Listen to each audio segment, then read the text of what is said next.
This is brief introduction about me. My name is Prince Luthra, All India rank 577 from UPSC CSE 2014 batch.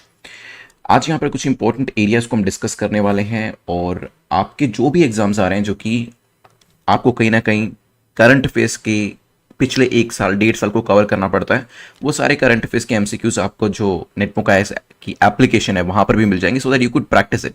ये freely available है application के ऊपर, जिसको आप practice कर सकते हैं अपने एग्जाम से पहले। अभी 10 एरियाज को देख लेते हैं जो आज हम डिस्कस करेंगे, उसके बाद अपने टारगेट को सेट करिएगा। ए टैक्स के बारे में डिस्कशन करेंगे, ATAGS भी कहा जाता है इसे। पिन कोड को लेकर डिस्कशन होगा। एक क्वेश्चन नगोर्नो काराबाख रीजन, ये काफ़ी न्यूज में रहता है, पिछले साल भी काफी न्यूज में था। मैप बेस्ड क्वेश्चन देखेंगे, 2 क्वेश्चन यहां पर देखने वाले हैं इसके ऊपर। ग्लोबल बर्डन डिसीज रिपोर्ट आई है अभी, इसमें क्या डेटा बताया गया वो जानेंगे, कौन लेकर आता है रिपोर्ट वो भी हम डिस्कस करने वाले हैं। फिर इंडियन फ्रीडम फाइटर, रिसेंटली जब प्राइम मिनिस्टर के द्वारा स्पीच दी गई तो उसमें काफी सारे विमेन फ्रीडम फाइटर का नाम लिया गया, जिक्र किया गया, और वो तभी इंपॉर्टेंट हो जाते हैं हमारे लिए। कोई भी स्पीच अगर प्राइम मिनिस्टर ने, प्रेसिडेंट ने दी है और वहां पर वो किसी भी हिस्टोरिकल फैक्ट के बारे में बात करते हैं तो उन्हें आप अच्छे से करके जाइएगा, अपने प्रीलिम्स एग्जाम के लिए भी और मेंस के लिए भी। मैंने यहाँ पे जो फ्रीडम फाइटर्स के नाम उन्होंने लिए थे वो सभी यहाँ पर मेंशन करे हैं, लेकिन ये चीजें सिर्फ प्रीलिम्स के लिए नहीं, अब मेंस के लिए भी इंपॉर्टेंट है। लास्ट क्वेश्चन फंडामेंटल ड्यूटीज को लेकर देखेंगे, क्योंकि CGI ने इसको लेकर बात करी है। नाउ 10 में से कितना टारगेट आपको सेट करना है वो आप कमेंट सेक्शन में भी कर सकते हैं। वैसे मैं आपको बता दूं, कट ऑफ के लिए you need to score minimum 6 score, मतलब 6 का स्कोर आपको यहाँ पर करना ही करना है to be in the safe zone. बाकी 6 से ज़्यादा भी करेंगे दैट इज एक्सेप्टेबल। और वैसे कोशिश यही करिएगा कि अगर आप स्टूडेंट कैटेगरी में भी है तो आपको धीरे धीरे, जैसे मान लीजिए आप कॉन्टिन्यूस बेसिस पे MCQ करते हैं, स्टूडेंट कैटेगरी में स्कोर आ रहा है तो उसे इंप्रूव करके एस्पिरेंट में, फिर सीरियस एस्पिरेंट और फिर टॉपर कैटेगरी में जाने की कोशिश करिएगा। बहुत बार क्या होता है कि जब हम लोग मॉक टेस्ट देने जाते हैं, the very same thing happen to me as well in 2011, but जब भी हम मॉक टेस्ट देने जाते हैं और कहीं ना कहीं स्कोर हमारा इस कैटेगरी में आ जाता है, ठीक, और यहाँ पर कहीं ना कहीं डीमोटिवेशन भी होने लगता है, तो वो चीज़ नहीं करनी है। आपको सिर्फ ये देखना है कि अगर मैंने 10 में से सिर्फ 2 ही क्वेश्चन ठीक किए और 8 मेरे गलत हुए, तो उन 8 क्वेश्चन को ठीक कैसे किया जाए। अगर आप इस तरीके से टेस्ट को लेंगे इंस्टेड ऑफ सीइंग कि भाई मेरा तो सिर्फ 2 का ही स्कोर आया, तो मोटिवेशन भी बना रहेगा और एक क्यूरोसिटी भी बनी रहेगी, ताकि आप अपनी परफॉर्मेंस को धीरे धीरे अपर कैटेगरी के अंदर लेकर जाए। Now let's move to the first question. The first question is talking about ATAGS. ATAGS को लेकर पूछा है कि बताइए कौन सी स्टेटमेंट आपकी करेक्ट है, कौन सा कथन आपका सही है ATAGS को लेकर। इसे DRDO, defence research development organisation के द्वारा डेवलप किया गया है क्या? हो सकता है। ये एक 52 कैलिबर की गन है क्या? This is also possible. इसकी जो फायरिंग रेंज रहने वाली है वो 40 किलोमीटर के आसपास की रहने वाली है क्या? This is also possible. 10 seconds आपके पास है, सोचिए। कमेंट सेक्शन के अंदर ABCD जो भी आपका आंसर है वो करिएगा। If you know anything extra about A tax वो भी आप कमेंट सेक्शन के अंदर मेंशन कर सकते हैं। सो ए टैक्स की फुल फॉर्म मैं आपको बताऊं, सो it is advance artillery gun system. लिख देता हूं यहां पर, it is advanced artillery gun system. So gun है, ये तो पक्की बात हो गई, बट क्या ये 52 कैलिबर की है कि नहीं है वो देख लेते हैं। चलिए, तो यहां पर yes, it's a 52 calibre gun. अब ये कैलिबर क्या होता है? बेसिकली 2 तरीके से कैलिबर को समझा जा सकता है। या तो आप कह सकते हैं कि जो गोली होती है, ठीक है, या बुलेट जो होता है उसके डायमीटर जो होता है उसको आप कैलिबर कह सकते हैं, या फिर जो आपका बोर होता है जहां से गोली निकलती है उसका जो डायमीटर होता है, ठीक है। तो ये साइज बताता है गोली का। तो अगर जितना ज्यादा कैलिबर होगा इट मींस जो बुलेट है उसका साइज भी काफी बड़ा होगा। आपने सुना होगा मूवीज के अंदर भी 9 mm, राइट, और यहां पर 52 तो बहुत ही बड़ा हो जाएगा। So is it developed by DRDO, defence research development organisation इसे बनाया, दैट इज करेक्ट। एंड इसकी जो फायरिंग रेंज है, कितनी दूर तक ये जा सकती है जब एक बार फायर किया जाता है, या कितनी दूर के टारगेट को ये अटैक कर सकती है, दैट इज अप्रोक्सीमेटली 40 किलोमीटर्स, ठीक है। हुआ क्या था, अभी इंडिपेंडेंस डे सेलिब्रेशन के अंदर हमने ए टैक्स जो है इसको देखा, 21 गन सैल्यूट यहां पर हमने देखा रेड फोर्ट के ऊपर, राइट। तभी ये जो आइकॉनिक गन्स हैं DRDO के द्वारा बनाई गई, ये न्यूज में थी। करेक्ट आंसर क्या हो जाएगा? D will be the correct answer. कुछ इस तरीके से दिखते हैं, देखिएगा, right. So this is a 52 calibre gun, advance towed artillery gun system. इस गन को बनाने का जो प्रोजेक्ट था वो 2013 में ही शुरू हो गया था, एंड 68th रिपब्लिक डे जो हमने 2017 में सेलिब्रेट किया था, वहां पर फर्स्ट टाइम हमने इस गन को शोकेस किया था। और यहां पर 155 mm आर्टिलरी गन जो है उसको अभी हम लेकर आए हैं, DRDO बेसिकली उसको लेकर आए, let's move to next question, जो कि पिन कोड को लेकर है। पूछा गया पिन कोड के बारे में बताएं कौन सी स्टेटमेंट। ठीक है, आप लोगों ने देखा होगा जब आप अपना यूपीएससी का फॉर्म भी भरते हैं, अपने एड्रेस के साथ अपना पिन कोड लिखते हैं, या फिर कोई ऑनलाइन चीज भी ऑर्डर करते हैं, वहां पर भी पिन कोड लिखा जाता है। सो होता क्या है, is it a 6 digit code? क्या ये 6 डिजिट का कोई कोड होता है? आजादी के अमृत महोत्सव जो अभी हमने सेलिब्रेट किया, इसमें 75 ईयर्स जो हमने कंप्लीट किए, तब क्या हमने पिन कोड के भी 75 ईयर्स कंप्लीट किए? इसको लॉन्च हुए हुए क्या 75 साल हो चुके हैं? May be. Pin code system जो है ये लेकर आए थे श्री राम भिकाजी वेलंकर। तो ये किसके द्वारा इंट्रोड्यूस किया गया था वो भी यहां पर बताया गया। 10 सेकेंड्स आपके पास है, सोचिए। वैसे इसकी फुल फॉर्म, इसे कहा जाता है postal identification number. Postal ID number कह सकते हैं, पोस्टल आइडेंटिफिकेशन नंबर कह सकते हैं, जिससे कि जो पोस्ट ऑफिस है, जो लोकेशन होती है, उसका पता चलता है। क्योंकि आपने देखा होगा इंडिया के अंदर भी काफी सारी लोकेलिटीज जो हैं उनके नाम सेम होते हैं। आप एक पर्टिकुलर सिटी में भी जाएंगे, हो सकता है वहां पर सेम नाम की 2 जगह हो, तो कंफ्यूजन ना हो, इसी वजह से एक यूनिक नंबर जो है वो हर लोकेशन को दिया जाता है। सो पिन कोड 6 डिजिट का होता है। बिल्कुल आप अपने पिन कोड के बारे में सोच सकते हैं और वहां पर आपको 6 डिजिट जो है वो देखने को मिलेंगे। So that is correct. कैसे श्री राम भिकाजी वेलंकर के द्वारा लेकर आया गया था, so that is also correct. Now आजादी के अमृत महोत्सव में क्या हमने 75 ईयर्स कंप्लीट करें? इसके भी आंसर इज नो। 75 साल जब हमने आजादी के अमृत महोत्सव के सेलिब्रेट किए, तब पिन कोड ने अपने 50 ईयर्स जो है वो कंप्लीट करें। ठीक है, तो यहां पर ये सेकंड स्टेटमेंट कंफ्यूजिंग थी थोड़ी। हो सकता है काफी सारे लोगों को लगे 75 पिछले 1 साल से चल रहा है, तो हो सकता है ये भी करेक्ट हो और हम इसे एज्यूम कर ले कि हाँ ये तो करेक्ट होना चाहिए, but that is the incorrect statement. Usually UPSC जो एक एवरेज स्टूडेंट को लगे कि हाँ यार ये तो सही होना ही चाहिए, वहां पर कई बार यूपीएससी गड़बड़ कर देता है और काफी सारे जो एवरेज स्टूडेंट्स होते हैं उनके आंसर को गलत करा देता है। नाउ आंसर क्या होगा यहां पर? B will be the correct answer, क्योंकि सेकंड स्टेटमेंट को हमने यहां पर एलिमिनेट कर दिया। नाउ इसमें भी देखिएगा, जो आपका पिन कोड होता है 6 डिजिट का, उसमें पहला डिजिट जो है वो आपके रीजन के बारे में बताता है, सेकंड सब रीजन के बारे में, then sorting district third digit आपका है, और लास्ट जो है वो आपके पोस्ट ऑफिस का यूनिक नंबर होता है। Now let's move to next topic, जो कि various statements Nagorno Karabakh region काफी न्यूज में रहता है, इसको लेकर है। पूछा गया नगोर्नो काराबाख रीजन जो है क्या ये लैंड लॉक्ड है? हो सकता है। ये एक माउंटेनियस रीजन है, ये भी हो सकता है। और इसे अर्मेनिया के पार्ट के तौर पर इंटरनेशनली रिकॉग्नाइज किया जाता है। आप जानते हैं कि अर्मेनिया और अजरबैजान काफी कॉन्फ्लिक्ट में रहते हैं इस पर्टिकुलर कॉन्फ्लिक्टेड रीजन को लेकर। Now you have 10 seconds in your hand, सोचिए क्या आंसर होगा, फिर करते हैं डिस्कशन इसको लेकर। नगोर्नो काराबाख रीजन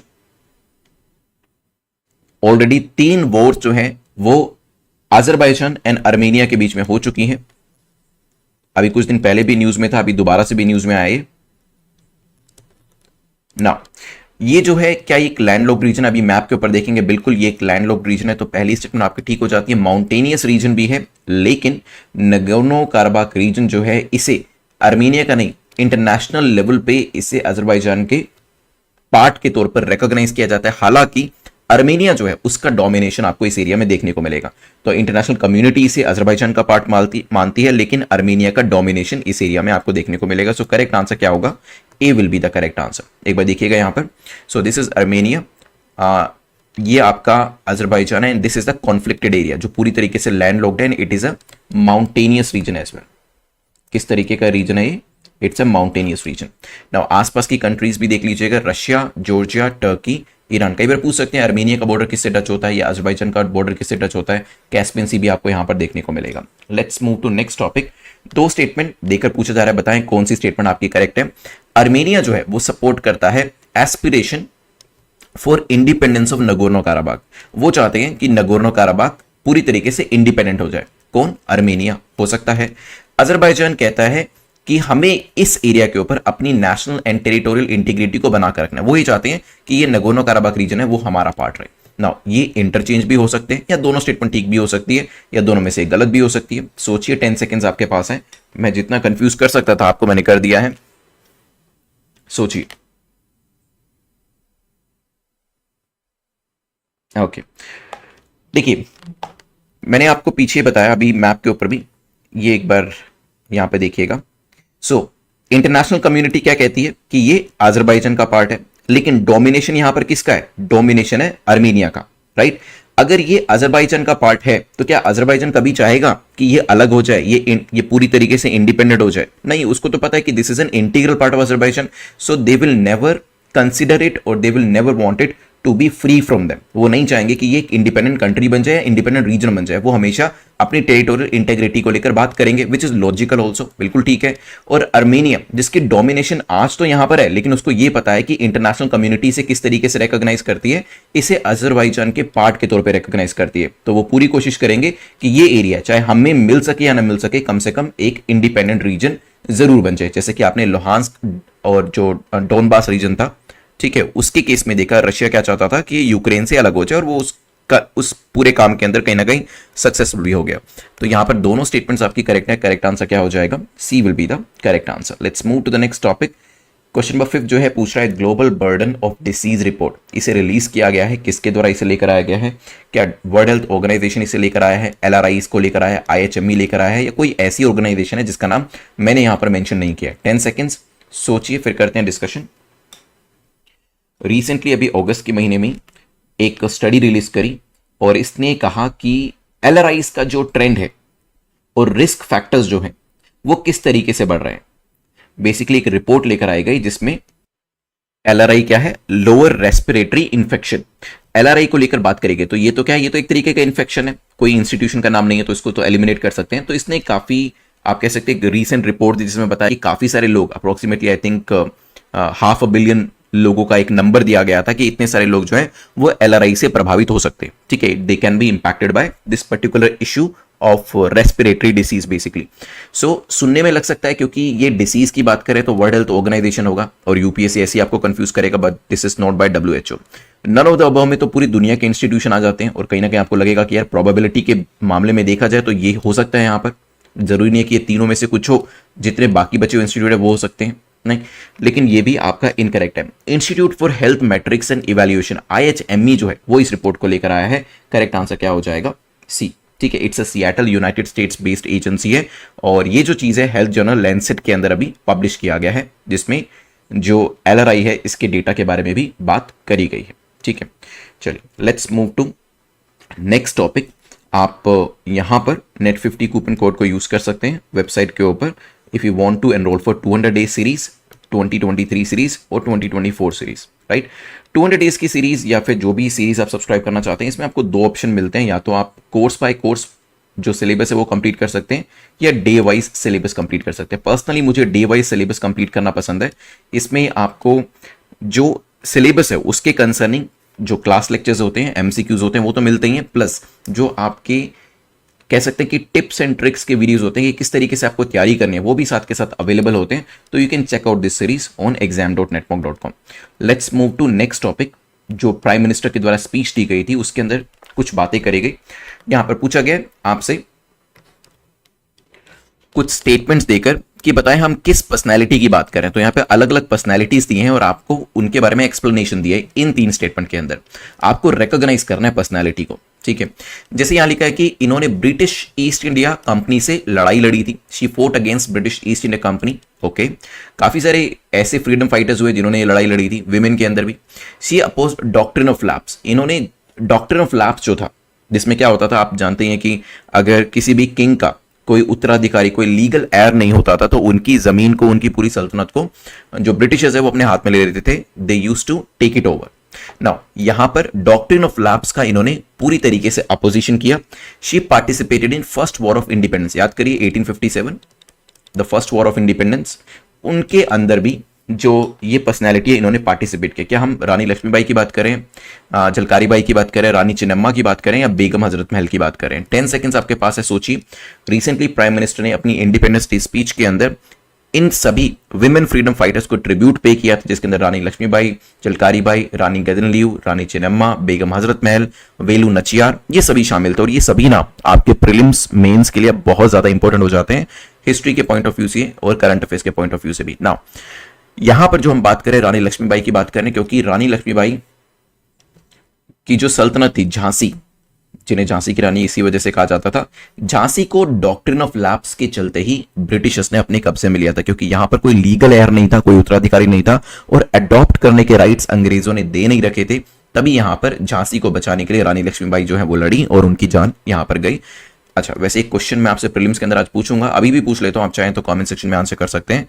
रानी लक्ष्मीबाई के अपोजिशन में ब्रिटिशर्स को सपोर्ट करते हुए, ब्रिटिशर्स को रिप्रेजेंट करते हुए कौन लड़ रहा था? This is going to be your prelims question of the day. ये आपका prelims question of the day होगा कि रानी झांसी को किसने हराया था। उन्होंने काफी अप्रिशिएट भी किया था झांसी की रानी को हराने के बाद कि ये जो मेल्स है उनसे भी ज्यादा बेहतर तरीके से लड़ी थी। खैर, क्वेश्चन नेक्स्ट क्वेश्चन पे चलते, मैंने कुछ आपको फैक्ट्स भी यहां पर दिए। Next is which of the following statement is or are correct about Jhalkari Bai. Jhalkari Bai को लेकर आपसे पूछा, बताएं करेक्ट क्या है। She was a legendary Dalit women warrior, वो एक लेजेंडरी दलित विमेन वॉरियर थे। She was one of the trusted advisor of Rani Lakshmibai, Rani Lakshmibai के एक ट्रस्टेड एडवाइजर के तौर पर उन्होंने काम किया। और रानी लक्ष्मीबाई की ही एक विमेन आर्मी थी जिसका नाम था लक्ष्मी दल, वो उनकी मेंबर थे या वो उस दल में शामिल थे। 10 सेकेंड्स आपके पास है, सोचिए, फिर करते हैं डिस्कशन इसको लेकर। क्योंकि झलकारी बाई के बारे में भी बात करी है प्राइम मिनिस्टर ने, तो ये एरिया भी काफी इंपॉर्टेंट हो जाता है आपके लिए। Okay, was she the adviser? Yes, तो यहां पर she was a legendary Dalit women warrior, बिल्कुल करेक्ट है। एडवाइजर भी, सलाहकार भी थी रानी लक्ष्मीबाई की, दैट इज ऑल्सो करेक्ट। और उनके एक दल में भी शामिल थी, लेकिन उस दल का नाम क्या था? दुर्गा दल। ठीक है, दुर्गा दल वॉज द करेक्ट आंसर। तो यहां पे पहली दो स्टेटमेंट्स आपकी करेक्ट है। करेक्ट आंसर क्या हो जाएगा? B will be the correct answer. ठीक है, नाउ उनकी एडवाइजर होने के साथ साथ जो झलकारी बाई थे वो रानी लक्ष्मीबाई की जगह कई बार लड़ाई भी किया करते थे और अंग्रेजों को पता ही नहीं होता था, because they used to think कि लड़ाई करने के लिए ज्यादा विमेन तो है नहीं, तो जो विमेन उनसे लड़ाई कर रही है वो रानी लक्ष्मीबाई ही है। लेकिन बहुत सारी सिचुएशन के अंदर वो झलकारी बाई हुआ करते थे। नाउ नेक्स्ट क्वेश्चन नंबर 8 को देखते हैं, जो कि रानी गेदनलियू को लेकर है, पूछा गया। इनको लेकर बताएं करेक्ट स्टेटमेंट आपकी कौन सी है। She was a Naga spiritual and political leader, Naga spiritual and political leader थे क्या वो? हो सकते हैं। She led an armed uprising against the British in Manipur only, तो मणिपुर के अंदर ही उन्होंने क्या किया था? एक आर्म्ड अपराइजिंग को लीड किया था, that is also possible. Heraka religious movement को भी उन्होंने ज्वाइन किया था। 10 सेकेंड्स आपके पास है, सोचिए क्या करेक्ट आंसर हो सकता है। ओके, देखिए, जो हेराका रिलीजियस मूवमेंट है जिसमें नागा ट्राइबल रिलीजन को रिवाइव करने की बात करी गई थी, उसमें भी उन्होंने पार्टिसिपेट किया। वो चाहते थे कि एक सेल्फ रूल डेवलप होना चाहिए नागास के लिए। ठीक है, एक सेल्फ रूल नागास के लिए वो डेवलप करना चाहते थे ताकि ब्रिटिश रूल को खत्म किया जा सके। वो चाहते थे कि ब्रिटिश रूल खत्म हो और हमारा खुद का रूल शुरू हो। तो ये स्टेटमेंट आपकी बिल्कुल ठीक है। नागा स्पिरिचुअल पॉलिटिकल लीडर थे, ये स्टेटमेंट भी बिल्कुल ठीक है। लेकिन आप जानते हैं कि जब भी एक्सट्रीम वर्ड्स आ जाते हैं, जैसे कि ऑल, ओनली, वहां पर 80-20 रूल आपका अप्लाई होता है। सो यहां पर मणिपुर ओनली की वजह से ये स्टेटमेंट गलत हो जाती है। बिकॉज यस, उन्होंने आर्म्ड अपराइजिंग को लीड किया था मणिपुर के अंदर भी, but apart from Manipur Nagaland के अंदर भी एंड असम के अंदर भी। ठीक है, तो करेक्ट आंसर क्या हो जाएगा? B will be the correct answer. These are the important questions जो कि पूछे जा सकते हैं। अच्छा, एक चीज और है, ये रानी का टाइटल उनको किसके द्वारा दिया गया था? काफी फेमस मिनिस्टर रह चुके हैं, काफी फेमस स्टेट्समैन रह चुके हैं, उनका नाम कमेंट सेक्शन में बताइएगा। चलिए, यहां पर इन्हें डॉटर ऑफ द हिल भी कहा जाता था। ये कुछ इंपॉर्टेंट फ्रेजेस होती हैं जो कि प्रीलिम्स के अंदर पूछी जा सकती है। So she was also referred as the daughter of the hill. और ये हमारे जो पहले प्राइम मिनिस्टर थे मिस्टर नेहरू, तो नेहरू जी के द्वारा उन्हें डॉटर ऑफ द हिल भी कहा गया था। और ये रानी का टाइटल जो था वो भी उनके द्वारा दिया गया था। इन्हें पद्म भूषण जो है वो भी अवार्ड किया जा चुका है। नेक्स्ट, वेलू नचियार को लेकर डिस्कशन है, पूछा गया। इनको लेकर बताएं करेक्ट स्टेटमेंट आपकी कौन सी है। She was well versed in Silambam. Silambam आपकी एक मार्शल आर्ट होती है, इसमें ये काफी अच्छे से पारंगत थे। She made first human bomb, पहला ह्यूमन बॉम्ब बनाने का काम भी और या कहीं क्रेडिट भी इनको दिया जाता है। She was a scholar in many languages, उनको काफी सारी लैंग्वेजेस के बारे में जानकारी थी, ज्ञान था, जिसमें फ्रेंच, इंग्लिश, उर्दू भी आती है। मे बी 10 सेकेंड्स आपके पास है, सोचिए क्या आंसर होगा, फिर करते हैं discussion. What should be the correct answer? चलिए, देखिए, सिलंबम एक मार्शल आर्ट है जो तमिलनाडु से आती है और ऐसा माना जाता है कि ये जो मार्शल आर्ट है it is the most appropriate ones for the women. ठीक है, तो यस, ये उन्होंने सीखी हुई थी। सेकंड स्टेटमेंट भी आपकी ठीक हो जाती है, काफी सारी लैंग्वेजेस का ज्ञान भी उनको था। तो करेक्ट आंसर क्या हो जाएगा? D will be the correct answer. Last question को देखते हैं जो कि पूछ रहा है फंडामेंटल ड्यूटीज कहां से ली गई है? यूएसएसआर से, यूएस से, जर्मनी से, फ्रांस से। क्वेश्चन क्यों बनाया गया है? क्योंकि चीफ जस्टिस ऑफ इंडिया भी काफी न्यूज में थे। उन्होंने कहा कि फंडामेंटल ड्यूटीज जो हमारे कॉन्स्टिट्यूशन के अंदर है वो सिर्फ फॉर्मेलिटी नहीं है, ठीक है, या कोई सिंपल सा उसको सिर्फ टेक्निकल पर्पस के लिए ऐड नहीं किया गया, ये सिटीजन्स को गाइड करने के लिए ऐड करी गई है ताकि सोसाइटी के अंदर सोशल ट्रांसफॉर्मेशन लाया जा सके। और कुछ हद तक वो बात ठीक भी है, क्योंकि बहुत सारे लोग जो है वो फंडामेंटल राइट्स, जो उनके राइट्स हैं, उनको तो काफी सीरियसली लेते हैं, लेना भी चाहिए because they are enforceable also. लेकिन when it comes to duties, हमारी ड्यूटीज क्या है, उसको कहीं ना कहीं दरकिनार कर देते हैं या फिर भूल जाते हैं। तो यहां पर फंडामेंटल ड्यूटीज के बारे में चीफ जस्टिस ऑफ इंडिया ने एक इंपॉर्टेंट स्टेटमेंट दी है। वैसे इसे लिया गया था यूएसएसआर से। आंसर क्या हो जाएगा, A will be the correct answer, even though there are certain sources जो यहां पर जापान या स्पेन जो है उसके बारे में भी बताते हैं, तो वो चीज भी ध्यान रखिएगा ना। 1976 के अंदर क्या होता है, 1976 के अंदर सरदार स्वर्ण सिंह कमेटी जो होती है, सरदार स्वर्ण सिंह कमेटी, इनके द्वारा रिकमेंडेशन दी जाती है कि हमारे कॉन्स्टिट्यूशन के अंदर फंडामेंटल ड्यूटी जो अभी तक नहीं है वो भी होनी चाहिए। और दैट्स वाई यहां पर क्या किया जाता है, यहां पर 42nd अमेंडमेंट एक्ट को लेकर आया जाता है। इस 42nd अमेंडमेंट एक्ट को मिनी कॉन्स्टिट्यूशन भी कहा जाता है, ध्यान रखिएगा, right.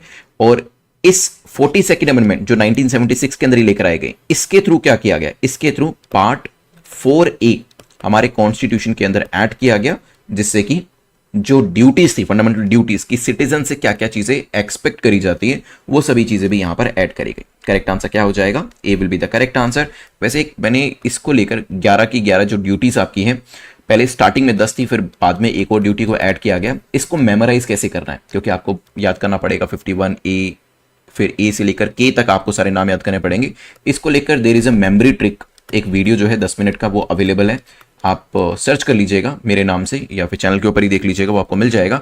And that trick video will help you कि ये सारी ड्यूटीज विद देयर आर्टिकल आप कैसे याद करें। अदरवाइज क्या होगा कि आप फंडामेंटल ड्यूटी सारी पढ़ेंगे फिर भूल जाएंगे, एग्जाम में क्वेश्चन आएगा कि बताएं ये कौन से आर्टिकल में आती है, वो फिर 2 नंबर आप नहीं गेन कर पाएंगे। बट यहां पर एक बार आपको याद करने का तरीका समझ में आ जाता है कि कैसे इन सबको मेमोराइज करना है, then it will be quite easy for you. आज से 10, 15, 20 साल के बाद भी कोई पूछेगा आपसे तो आपको याद रहेगा कि कैसे 51A, AA, AB, AC, AK में क्या आता है, राइट। करिएगा, चलते हैं फर्स्ट क्वेश्चन के ऊपर। The first question is giving you 3 statements, और 3 स्टेटमेंट देखकर यहाँ पूछा गया है कि इसमें से कौन सी स्टेटमेंट आपकी करेक्ट है, कौन सा कथन आपका यहाँ पर सही हो जाता है। नाउ फर्स्ट स्टेटमेंट कहते हैं Agasthyamalai is recently declared as elephant reserve. Recently Agasthyamalai को एक एलिफेंट रिजर्व के तौर पर डिक्लेयर किया गया है। ये 5वां अगस्त्यामलाई जो है वो 5वां एलिफेंट रिजर्व है कर्नाटका के अंदर। This is also possible. और एलिफेंट जो है वो लीस्ट कंसर्न कैटेगरी के अंदर आते हैं। 10 सेकेंड सबके पास है, सोचिए क्या करेक्ट आंसर होगा, फिर करते हैं डिस्कशन इसको लेकर। चलिए, यहां पर रिसेंटली क्या अगस्त्यामलाई को एलिफेंट रिजर्व घोषित किया गया है, दैट इज करेक्ट। बट अगस्त्यामलाई जो है it comes in Tamil Nadu.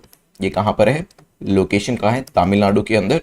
So first statement elephant reserve वाली जो स्टेटमेंट है वो तो ठीक हो जाती है, but this is the 5th reserve of Tamil Nadu, not Karnataka. ठीक है, एलिफेंट की बात करें तो अलग अलग एलिफेंट्स जैसे एशियन एलिफेंट्स होते हैं, अफ्रीकन होते हैं, वो आपके एंडेंजर्ड और क्रिटिकली एंडेंजर्ड कैटेगरीज के अंदर आते हैं। हम एलिफेंट के ऊपर क्वेश्चन करेंगे, वहां पर जो डिफरेंसेस है दोनों के बीच में, एशियन और अफ्रीकन एलिफेंट के बीच में, वो देखेंगे। लेकिन फिलहाल के तौर पर ये लीस्ट कंसर्न कैटेगरी के अंदर तो नहीं आते हैं। तो करेक्ट आंसर क्या हो जाएगा, A will be the correct answer, क्योंकि जो पहली स्टेटमेंट है वही आपकी करेक्ट है, सेकंड थर्ड स्टेटमेंट जो है वो आपकी इनकरेक्ट हो जाती है। ठीक है, नाउ वैसे बात करें 5th एलिफेंट रिजर्व है तमिलनाडु के अंदर, और 1800 एशियन एलिफेंट्स यहां पर मिलते हैं, जो लास्ट सेंसस आज से 12 साल पहले 2010 में किया गया था उसके अनुसार। Let's move to next question. उससे पहले एक बार कुछ इंपॉर्टेंट रिजर्व देख लीजिए।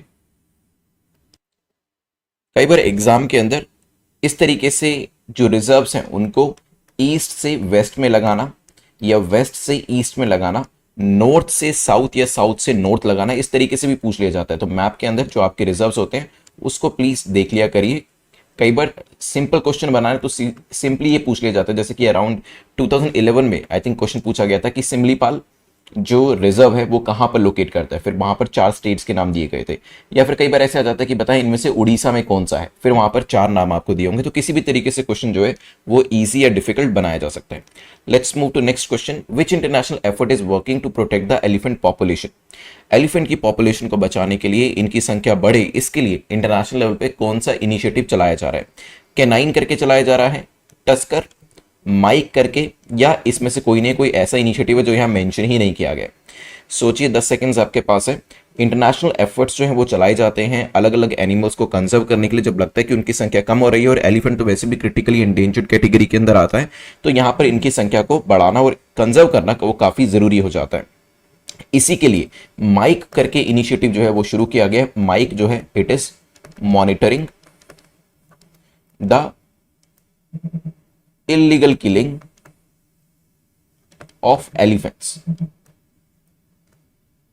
ठीक है, सो MIKE, माइक करके जो इनिशिएटिव है इसे यहां पर चलाया गया। करेक्ट आंसर क्या हो जाएगा? C will be the correct answer. चलिए, जो डिफरेंस है वो मैंने आपको बताया था। अगर यहां पर दिस वन इज एशियन और ये अफ्रीकन एलिफेंट है, दोनों के अगर ईयर के बेसिस पे डिफरेंशिएशन करेंगे तो लार्ज साइज आपको यहां पर कानों का दिखाई देगा अफ्रीकन एलिफेंट के अंदर, कंपेरेटिवली साइज स्मॉल होता है कान का अगर हम एशियन एलिफेंट की बात करते हैं।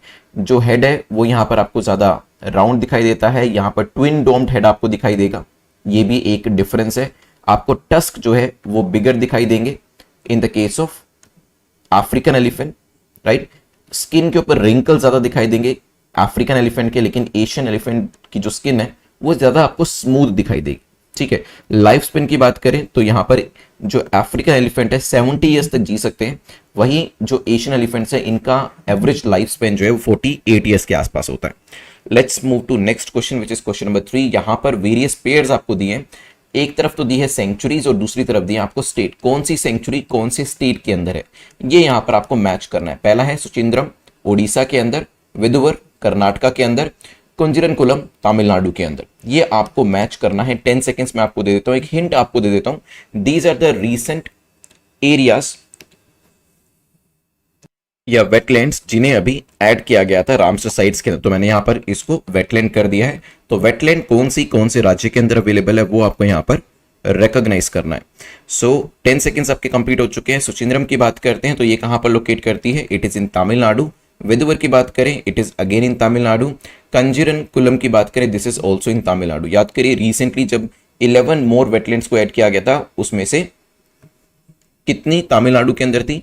उसमें से फर्स्ट केस के अंदर 6 जो हमने ऐड करी थी वो तमिलनाडु के अंदर थी। नाउ यहां पर ये तीनों ही तमिलनाडु को बिलोंग करती हैं। फिर चेक द आंसर, ये क्या हो जाएगा? C will be the correct answer. Now यहां पर एक बार मैप के ऊपर देखते हैं, ये तीनों के तीनों नाम हम देखेंगे। यहां पर ऊपर अगर आप देखेंगे विदुवर बर्ड सेंचुरी है, वेटलैंड कह लीजिए वो भी चलेगा।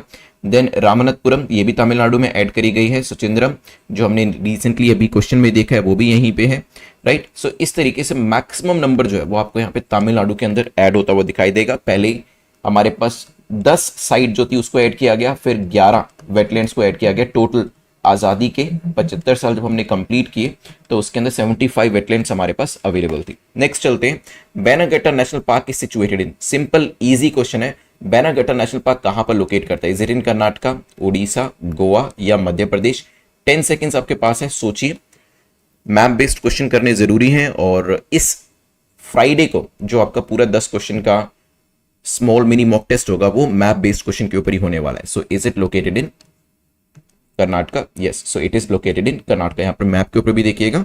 सो दिस इज बैनागट्टा, बेंगलोर के बिल्कुल पास में है। Let's move to next topic. यहां पर भी लेफ्ट साइड और राइट साइड को आपको मैच करना है। यहां पर भी वेटलैंड्स को आपको स्टेट के साथ मैच करना है कि कौन सी वेटलैंड कौन से स्टेट के अंदर है। पहला है Tampara lake, is it in Orissa? हो सकता है। देन है Ansupa lake, is it in Orissa? Possible है। हाईगम वेटलैंड ये भी उड़ीसा में है। सोचिए 10 सेकेंड्स आपके पास है, क्या करेक्ट आंसर होगा? क्योंकि रिसेंटली एडेड जो 21 वेटलैंड्स हैं उनकी लोकेशन और उनके बारे में मिनिमम इंफॉर्मेशन वो आपके पास होनी चाहिए। सो अगर हम जाते हैं एक बार मैप के ऊपर देखते हैं, यहाँ पे देखिएगा। सो हम यहाँ पर अंसुपा लेक की बात करते हैं, इट इज इन उड़ीसा, तो ये तो हमारा करेक्ट हो जाता है। देन टंपारा लेक की बात करते हैं, गंजम उड़ीसा के अंदर है, दैट इज ऑल्सो करेक्ट। लेकिन ये जो हाईगम वेटलैंड ऊपर देखिएगा इट इज इन JNK, तो पहले 2 पेयर्स जो है वो हमारे करेक्ट हो जाते हैं, लेकिन लास्ट वाला पेयर जो है that is not correct at all. तो यहाँ पे करेक्ट आंसर क्या हो जाएगा? A will be the correct answer. चलिए let's move to next topic, question number 6 को देखते हैं। क्वेश्चन नंबर 6 बात कर रहा है, just a second. Question number 6 is basically again giving you various pairs. आपको यहां पर पेयर्स दिए गए हैं और उनको मैच करना है। देखते हैं पेयर्स किस चीज को लेकर है। पहला पेयर कहता है लैक ऑफ प्रेसिपिटेशन, उसके आगे लिखा है मेटीरियोलॉजिकल ड्रॉट। जब बारिश कम होती है तो मेटीरियोलॉजिकल लेवल पे सूखा पड़ सकता है। Okay. Low level of water in reservoir, reservoir के अंदर पानी कम है तो उसे हाइड्रोलॉजिकल ड्रॉट कहा जा सकता है, मे बी।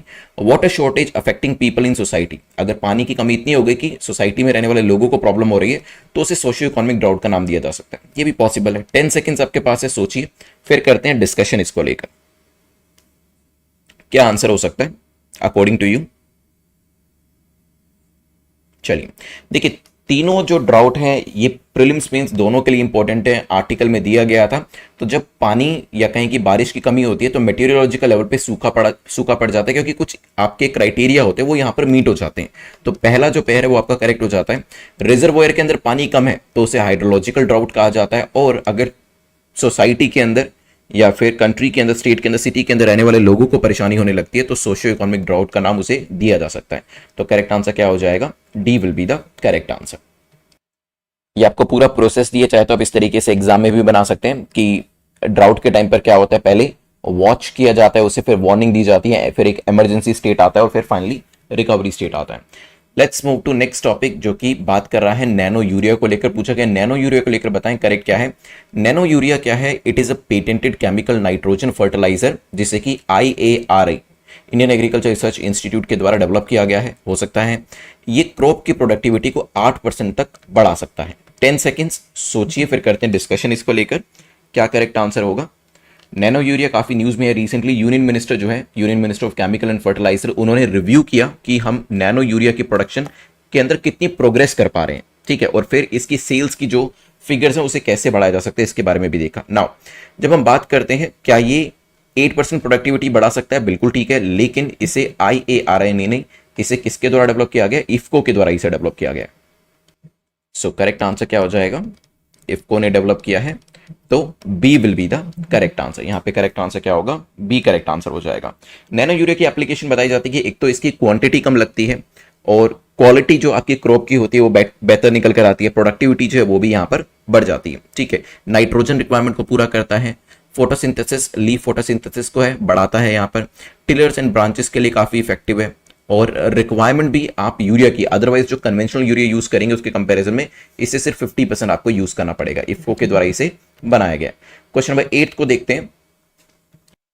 क्वेश्चन नंबर 8 जो है वो भी नैनो यूरिया को लेकर पूछा गया। नैनो यूरिया को लेकर बताएं कौन सी स्टेटमेंट आपकी करेक्ट है।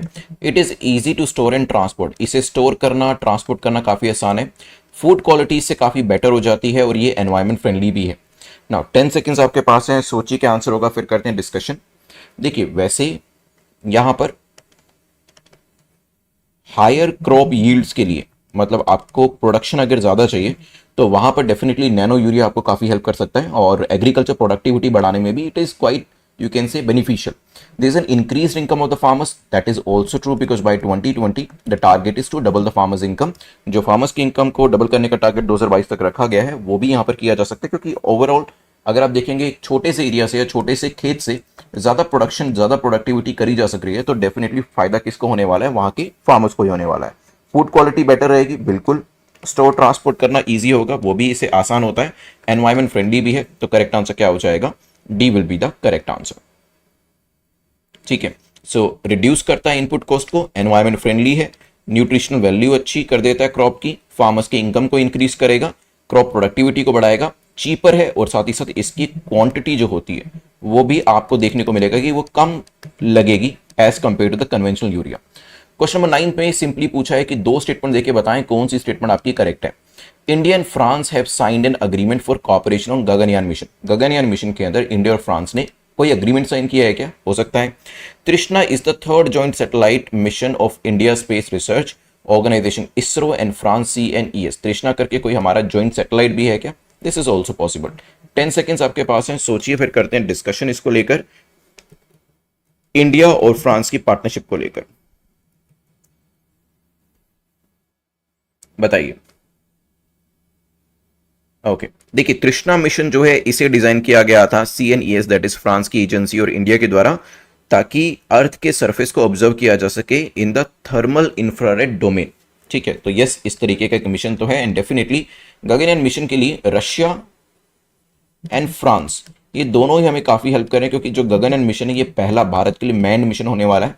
अभी तक हमने सैटेलाइट्स तो काफ़ी भेजे हैं स्पेस के अंदर, लेकिन किसी ह्यूमन बीइंग को, व्यक्ति को यहाँ पर नहीं भेजा है। तो इसमें जो पूरा इंफ्रास्ट्रक्चर है, ट्रेनिंग यहाँ पर प्रोवाइड करने का काम है, वो इन दोनों कंट्रीज रशिया और फ्रांस के द्वारा ही किया जा रहा है। तो करेक्ट आंसर यहाँ पर सी हो जाएगा। Let's move to the last topic which is asking which of the following app was recently news to use facial recognition technology. अभी रिसेंटली एक ऐप जो थी वो न्यूज में थी, जिससे कि फेशियल रिकॉग्निशन टेक्नोलॉजी जो है उसके बारे में बात करेगी कि कैसे ये फेस को रिकॉग्नाइज करेगा। क्या वो एम स्ट्रिप करके ऐप थी, आरोग्य सेतु, भीम, डिजी यात्रा? 10 सेकेंड्स सोचिए कौन सी ऐसी ऐप अभी न्यूज में थी जो कि फेशियली रिकॉग्नाइज करेगी लोगों को। रिसेंटली दिल्ली बेंगलुरु एयरपोर्ट ने इसका एक बीटा वर्जन जो है वो निकाला है डिजी यात्रा ऐप के अंदर, जिससे क्या होगा, पैसेंजर एंट्री करेगा और फेशियल रिकॉग्निशन सिस्टम जो है एफआरएस जिसे कहा जाता है, फेशियल रिकॉग्निशन सिस्टम, जितने भी चेक पॉइंट्स होंगे वहां पर फेशियली रिकॉग्नाइज करके गेट्स को ओपन करेगा। बेसिकली फेशियल रिकॉग्निशन टेक्नोलॉजी का इस्तेमाल करके ही एंट्री देना या ना देना वो यहां पर डिसाइड किया जाएगा। तो करेक्ट आंसर क्या हो जाता है? D will be the correct answer. यहां पे देखिए किस तरीके से ये पूरा सिस्टम काम करेगा। यहाँ पर पैसेंजर वन टिकट के साथ आता है, यहाँ पर भी फेशियल आईडी जो है रिकॉग्नाइज किया जाता है, एयरपोर्ट रजिस्ट्रेशन कास्ट के ऊपर भी रिकॉग्नाइज किया जाता है, एंट्री ई गेट के ऊपर भी फर्दर रिकॉग्निशन होगा, सिक्योरिटी के टाइम पर भी आपका फेशियल रिकॉग्निशन, चेक इन के टाइम पर भी फेशियल रिकॉग्निशन, पूरा का पूरा सिस्टम जो है वो आपका फेशियल रिकॉग्निशन टेक्नोलॉजी के पास। चलिए फर्स्ट क्वेश्चन जो है बात कर रहा है यूएनएचआरसी को लेकर, पूछा गया है यूएनएचआरसी को लेकर बताएं कौन सी स्टेटमेंट आपकी करेक्ट है, कौन सा कथन आपका यूएनएचआरसी को लेकर सही है। ये एक इंटर गवर्नमेंटल बॉडी है, क्या हो सकता है? द काउंसिल जो ये क्रिएट करी गई है, ये क्रिएट करी गई है UNGA, that is United nation general assembly के द्वारा, और वो भी 2006 के अंदर। This is also possible. And UNHRC का जो हेडक्वार्टर है वो जेनेवा के अंदर है, ये भी हो सकता है। 10 सेकेंड्स आपके पास है, सोचिए। रिसेंटली इंडिया ने क्या किया है, इंडिया ने यूएनएचआरसी के लिए 4 लाख यूएस डॉलर जो है उसका कंट्रीब्यूशन दिया है उनके वॉलेंटरी ट्रस्ट फंड के अंदर, ताकि यूनाइटेड नेशन ह्यूमन राइट्स और जो काउंसिल है उसको सपोर्ट किया जा सके। ठीक, तो ये क्या है, ये एक इंटर गवर्नमेंटल बॉडी है। पहली स्टेटमेंट बिल्कुल ठीक हो जाती है। क्या इसे यूएनजीए के द्वारा बनवाया गया है? बिल्कुल ठीक है, 2006 के अंदर। और इसका जो हेडक्वार्टर दिया है वो भी जेनेवा के अंदर है। तीनों स्टेटमेंट हमारी ठीक है, तो करेक्ट आंसर क्या हो जाता है? D will be the correct answer here. वैसे यूएनएचआरसी के काफी सारे मेंबर्स हैं। अगर यहाँ पे देखेंगे अफ्रीकन रीजन से 13 मेंबर्स हैं, एशिया से भी 13 मेंबर्स हैं, लैटिन अमेरिका से, western European and other eastern European region से भी इसके मेंबर्स हमें यहां पर दिख जाएंगे। इसके 47 मेंबर्स हैं। Of course number can change है, नंबर कैन वेरी। काउंसिल की जो मेंबरशिप है ये दी जाती है इक्विटेबल ज्योग्राफिकल डिस्ट्रीब्यूशन के बेसिस पे। इक्विटेबल ज्योग्राफिकल डिस्ट्रीब्यूशन, जैसे हम अफ्रीकन स्टेट से देखेंगे तो अफ्रीका कॉन्टिनेंट भी बड़ा है, ज्योग्राफी भी बड़ी है, तो 13 स्टेट्स वहां से मेंबर है। और उसी तरीके से एशिया पैसिफिक जो है यहां से भी 13 मेंबर्स आपको देखने को मिलेंगे, इक्वल नंबर ऑफ मेंबर्स यहां पे पार्टिसिपेटिंग। नेक्स्ट क्वेश्चन पे चलते हैं जो कि इंडिया को लेकर है। बेसिकली अभी एक रिपोर्ट आई थी, क्योंकि आजकल काफी ज्यादा बात हो रही है कि डेवलप कंट्री क्या होती है और इंडिया कब तक डेवलप बनेगा। बीच में जो 15 अगस्त को प्राइम मिनिस्टर का पूरा स्पीच था उसके अंदर भी हमने जो डेवलपमेंट है और India being a developed nation उसके बारे में बात करी थी। तो नाउ यहां पर इंडिया को लेकर 3 स्टेटमेंट दी गई है। पहली कहती है इंडिया जो है जीडीपी के मामले में देखा जाए तो 6th लार्जेस्ट कंट्री है पूरी दुनिया के अंदर, पॉसिबल है।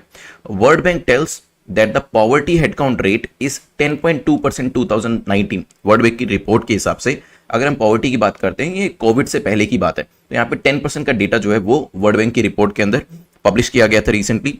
और इंडिया जो है, जब हम यहाँ पर HDI की बात करते हैं, ह्यूमन डेवलपमेंट इंडेक्स की बात करते हैं, तो उसके अंदर एजुकेशन एक ऐसा एरिया जिसके अंदर इंडिया सबसे बेस्ट परफॉर्म करता है। 10 सेकेंड्स आपके पास है, सोचिए क्या आंसर होगा, फिर करते हैं डिस्कशन। जो रीसेंट आर्टिकल था उसमें यह भी बात करी गई थी कि चाइना और इंडिया जो है उनकी जीडीपी 1970 के आसपास बराबर हुआ करती थी। 1970s एंड 80s में इंडिया और चाइना की जीडीपी ऑलमोस्ट आप कह सकते हैं कि बराबर थी, लेकिन चाइना ने अपनी जीडीपी को इंप्रूव करना शुरू किया and it became twice the size of India. 70s के बाद काफी सारी पॉलिसी चेंजेस हमें चाइना के अंदर देखने को मिलते हैं, जिससे उनकी जो पॉलिसीज थी उसी की वजह से, उसके कंट्रीब्यूशन की वजह से उनकी जो जीडीपी थी that became twice the size of India, वो इंडिया से दोगुनी हो गई। ठीक है, क्या हम जीडीपी के मामले में 6th कंट्री है? बिल्कुल ठीक है।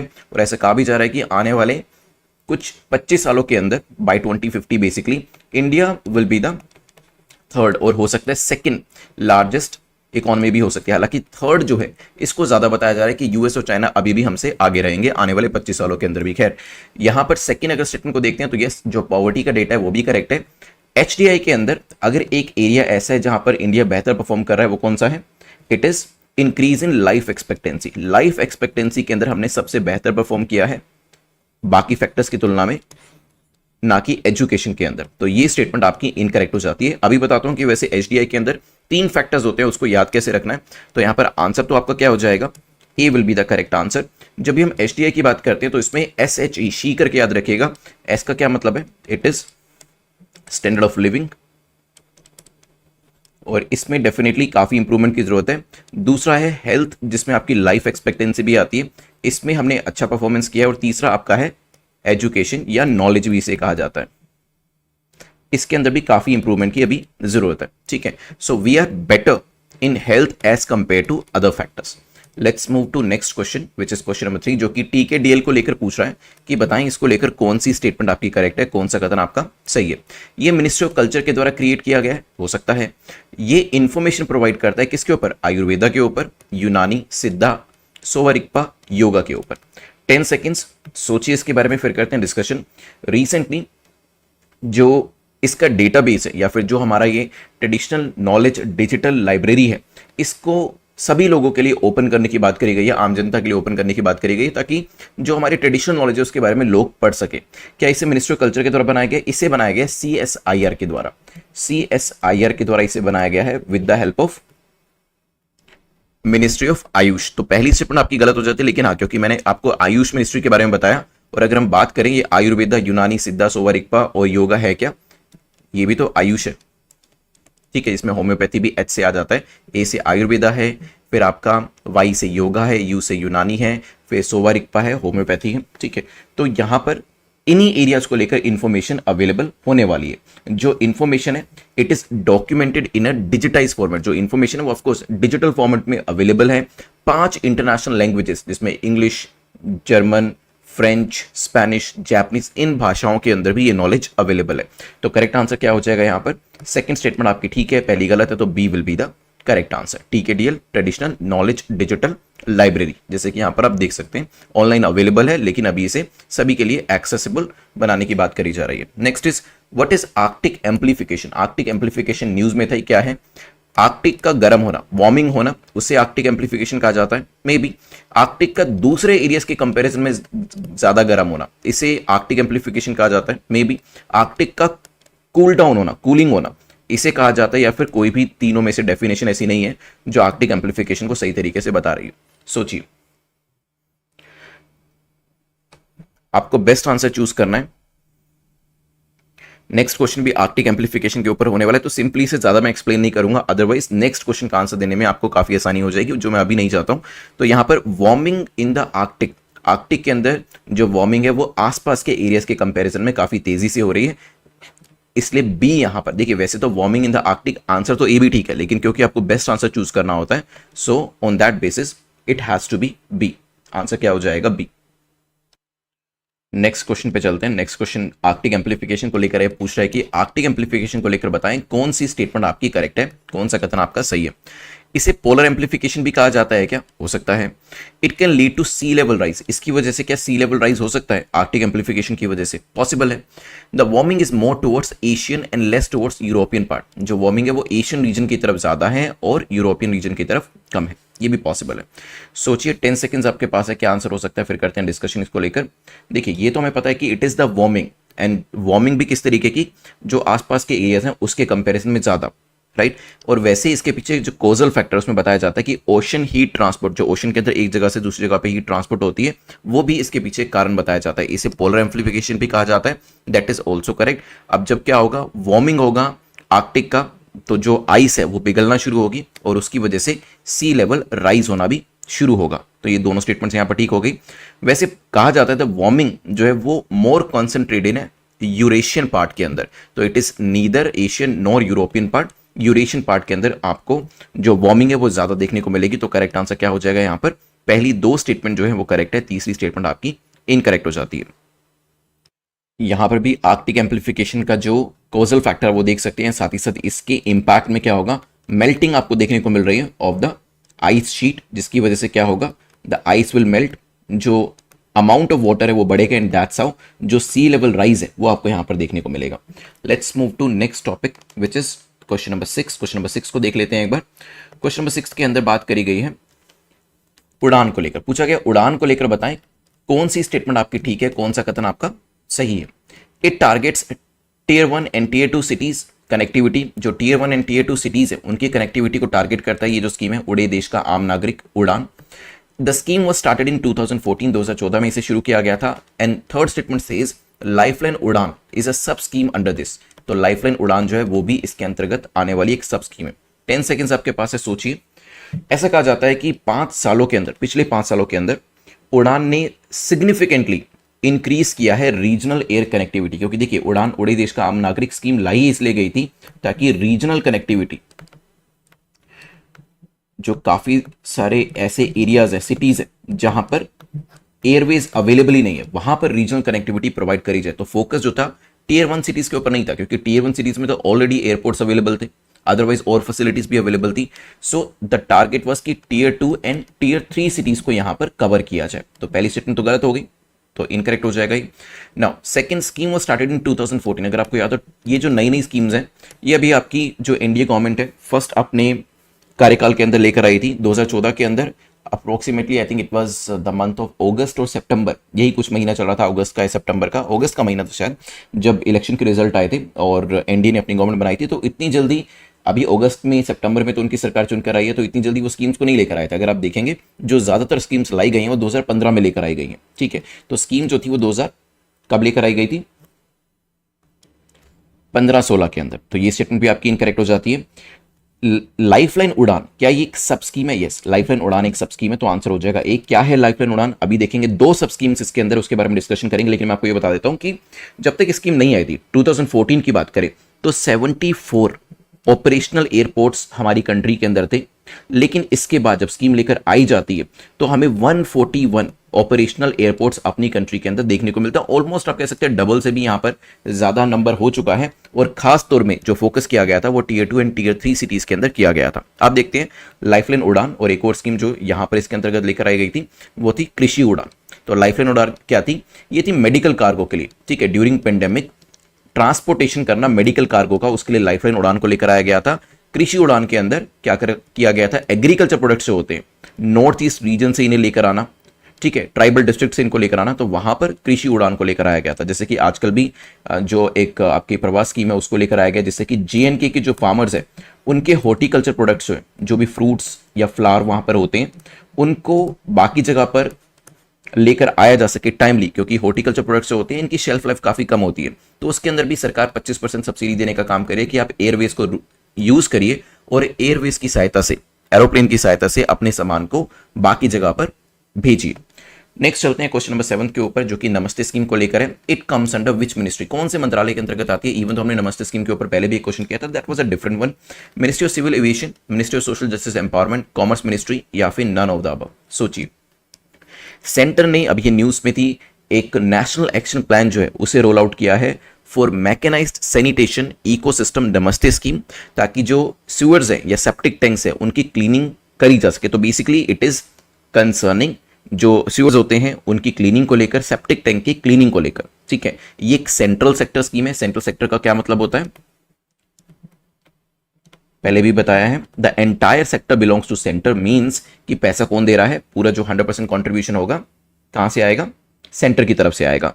और इसको हेड कर रही है ministry of social justice and empowerment, ठीक है। साथ ही साथ ministry of housing and urban affairs भी इनको हेल्प कर रही है।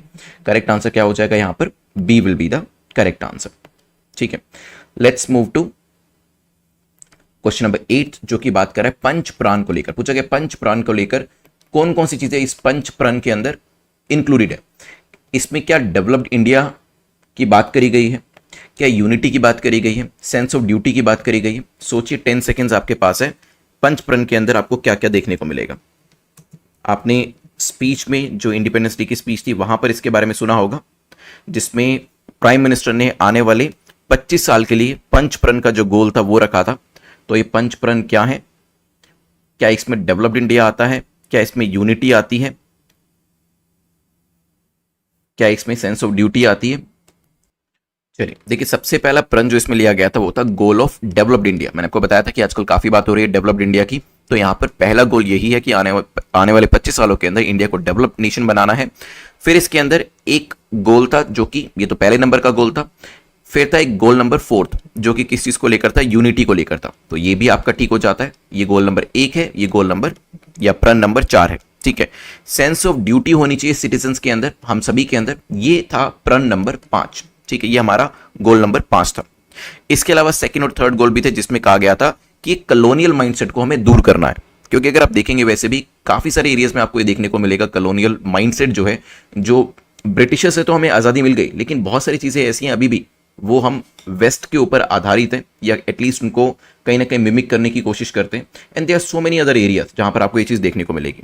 Then take pride in our roots, कहीं ना कहीं ये सेकंड प्रण से रिलेट करता है कि हमें क्या करना है, जो चीज हमारी है, ठीक है, जो ओरिजिनली हमारा है, ठीक है, उसमें हमें प्राइड लेनी चाहिए, ना कि किसी दूसरे को कॉपी करने की बजाय। वो कॉलोनियल माइंडसेट से हमें निकलना है और जो हमारी खुद की चीजें उसके अंदर हमें प्राइड होनी चाहिए। राइट, चलिए यहां पर हमारा करेक्ट आंसर क्या हो जाएगा? D will be the correct answer. 9th question को देखते हैं जो कि निधि प्रयास को लेकर पूछा गया।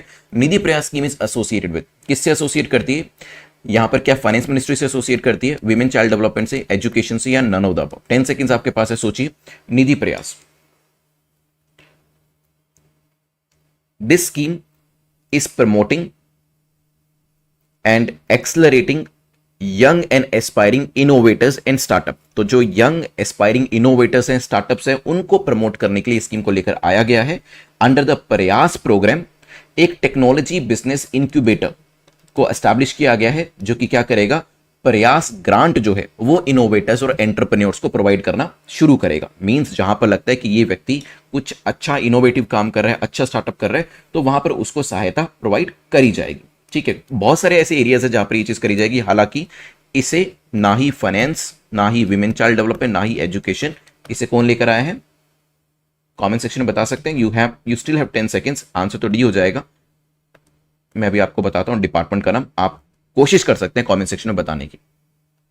किस किस एरिया के अंदर यहां पर कंसीडर किया जाएगा innovation, whether it is in manufacturing, agriculture, energy, internet of things, clean tech, health care, water, इन सभी एरियाज के अंदर या इनमें से कोई भी ऐसा एरिया है जहां पर कुछ इनोवेशन है या स्टार्टअप का कोई कॉन्सेप्ट है, वहां पर हेल्प करी जाएगी सरकार के द्वारा। ये आता है department of science and technology के अंतर्गत। लास्ट क्वेश्चन को देखते हैं। सिंपल क्वेश्चन है बिल्कुल। Hayabusa 2 probe is related to, ये जो प्रोब है ये किससे रिलेट करता है या फिर ये किसका है? इसरो, नासा, सीएनईएस जो कि फ्रांस का है, या जाक्सा?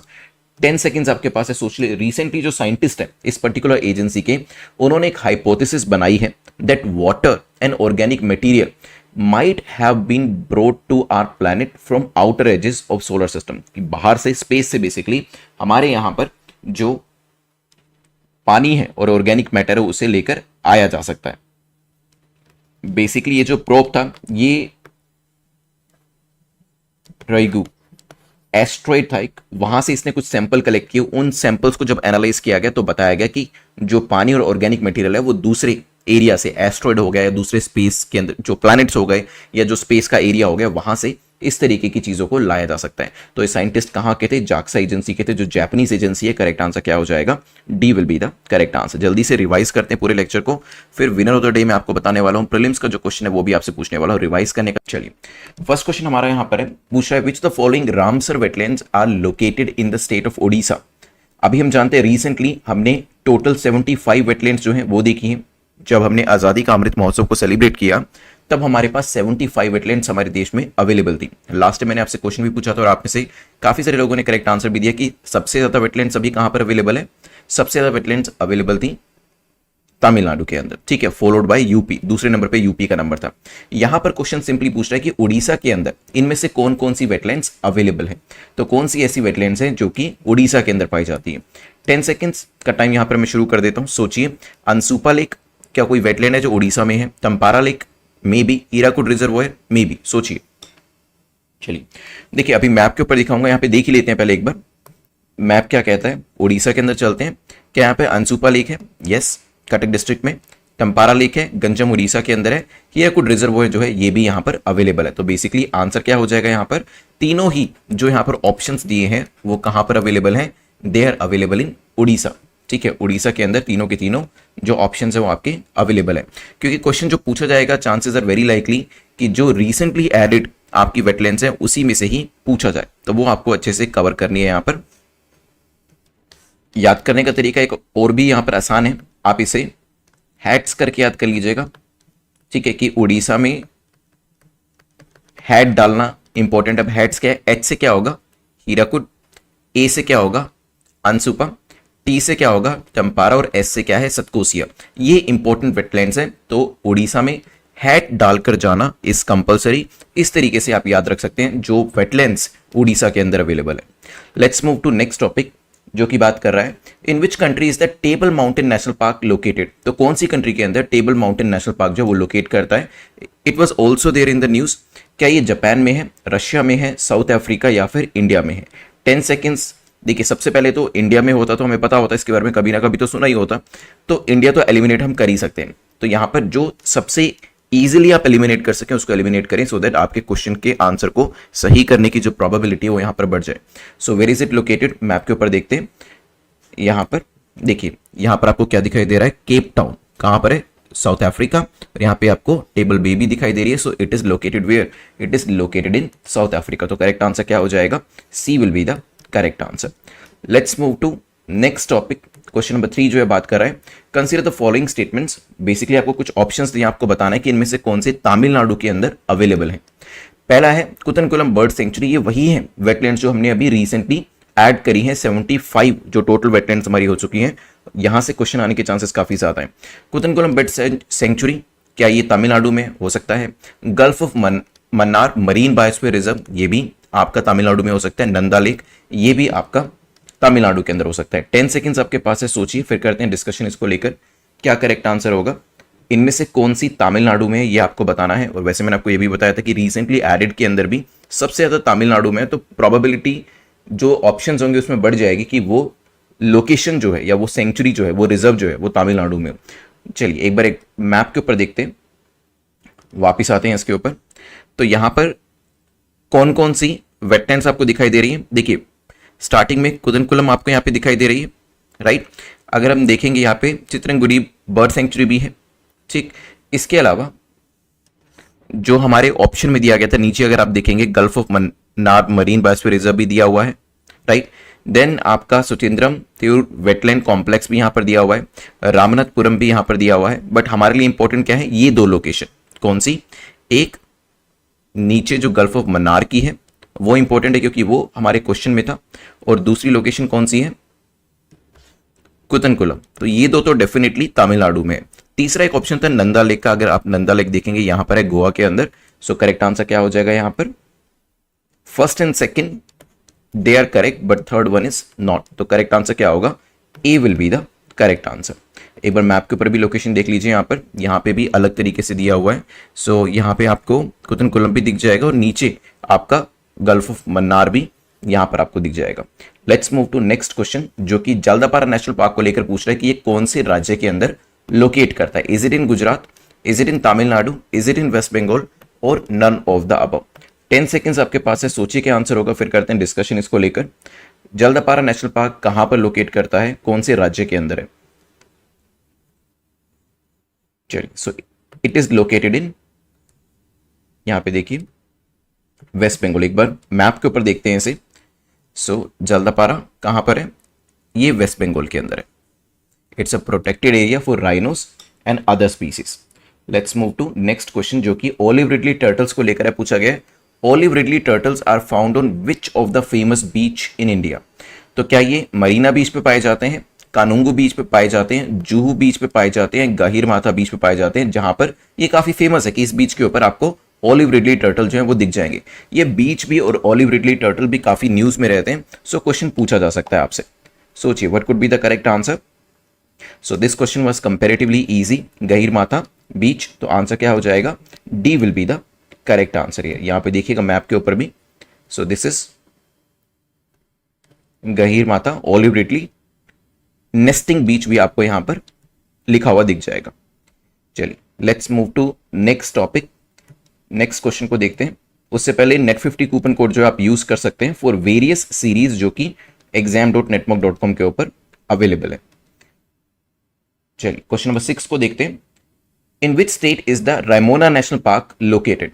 कौन से राज्य के अंदर रायमोना नेशनल पार्क लोकेट करता है? Is it in West Bengal, is it in Assam, MP और पंजाब? 10 सेकेंड्स आपके पास है, सोचिए what should be the correct answer. The very first time इस सीरीज के अंदर हम जो मैप बेस्ड क्वेश्चन है पहले तो हमने किए हैं लास्ट प्रीलिम से पहले, लेकिन क्योंकि यहां पर हम पहली बार कर रहे हैं so it is going to be comparatively easy. लेकिन जैसे जैसे हम वीक में आगे बढ़ते जाएंगे जो मैप बेस्ड क्वेश्चन आपके हैं तो रेडी रहिएगा, उसके लिए थोड़ा सा लेवल जो है वो हम इंक्रीज करते जाएंगे। नाउ रायमोना नेशनल पार्क जो है रिसेंटली एडेड नेशनल पार्क है और ये कहां पर है? आसाम के अंदर। करेक्ट आंसर क्या हो जाएगा? B will be the correct answer. यहां पे देखिएगा रायमोना नेशनल पार्क। अगर क्वेश्चन इजी बनाना है तो ये बनाया जाएगा कि ये लोकेट कहां करता है? आसाम, जो प्रोबेबली 60-70% बच्चों को पता होगा। लेकिन अगर डिफिकल्ट बनाना है तो पूछा जाएगा कि रायमोना नेशनल पार्क जो कि अवेलेबल है या लोकेट करता है आसाम के अंदर, वो किस लोकेशन में है? क्या वो ईस्ट असम में है, नॉर्थ असम में है, ठीक है, वेस्ट असम में है या साउथ असम में है? तो अगर डिफिकल्ट क्वेश्चन बनाना है तो उसकी लोकेशन जो है वो भी पूछी जा सकती है।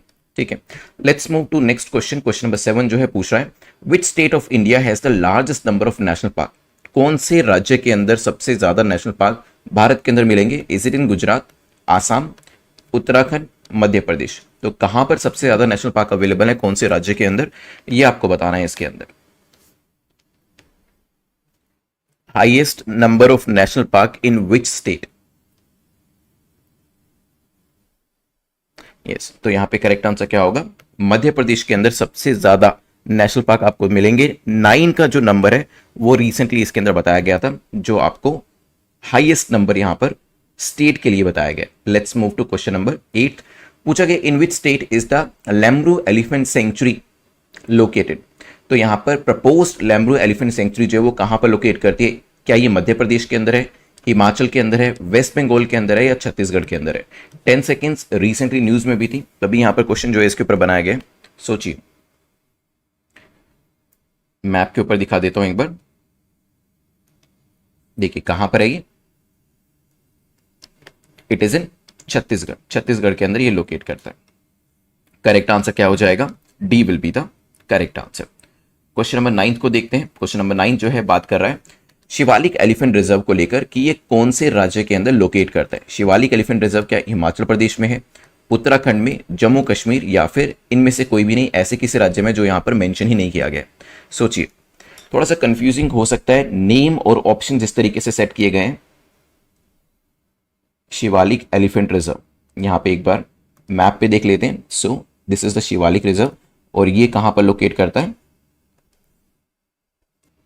ये लोकेट करता है उत्तराखंड के अंदर। बेसिकली उत्तराखंड में जो देहरादून वाला एरिया है, हरिद्वार, लैंसडाउन, हल्द्वानी, वो सभी एरिया को एनकम्पास करके इसे बनाया गया है। तो करेक्ट आंसर क्या हो जाएगा? B will be the correct answer.